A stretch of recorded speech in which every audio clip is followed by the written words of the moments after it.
I don't think that you demonize people and you hyperinflate a threat. I suggest you read the book, and then you'll see, you know, whether I'm deceiving people. Okay, thank you. Next question.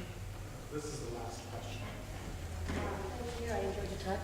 Two very quick questions. The first one regards where do you see the relationship between Iraq and Iran, especially in light of their religious differences, and also with regards to their energy interests and energy policies. My second very quick question, you clearly stated at the end of your presentation that you favored a scaling down of U.S. military presence in the Middle East. Right. What would you replace it with? How reliable would that suggestion be? And also, where do you see the American business community, especially in the energy sector?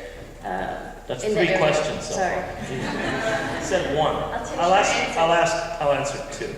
I think the American military presence in the Middle East antagonizes people and exacerbates our problems. I don't think there are security interests in the United States that are very well served by a huge, massive military footprint in the region. There may be specific problems that have to be dealt with by military means, but I think the United States managed to wage, and I would add win, the Cold War with an over-the-horizon military presence.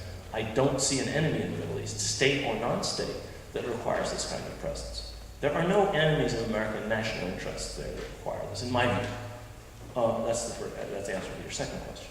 As far as your first question is concerned, well, Iran and Iraq don't have such enormous religious differences, given that the largest single group in Iraq, probably a majority, are Shia, and given that the very large majority of Iranians are Shia. So there are religious differences. There are more Shia proportionately in Iran than there are in Iraq. But that's not the problem. The problem is the different forms of government. Iran has this specific form of theocracy, which I think most Iraqis do not want. I think that the provincial elections show that.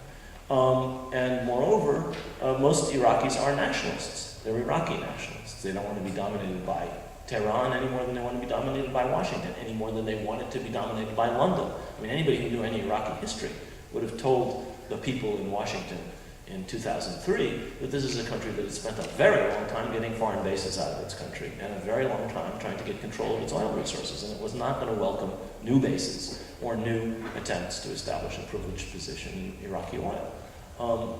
That's Iraqi nationalism. And that is, I think, the best guarantor of Iraqi independence vis-a-vis Tehran.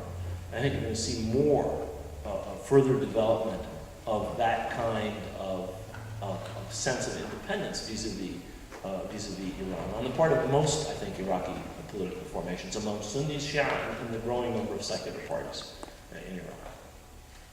Thank you, Rashid Khalidi.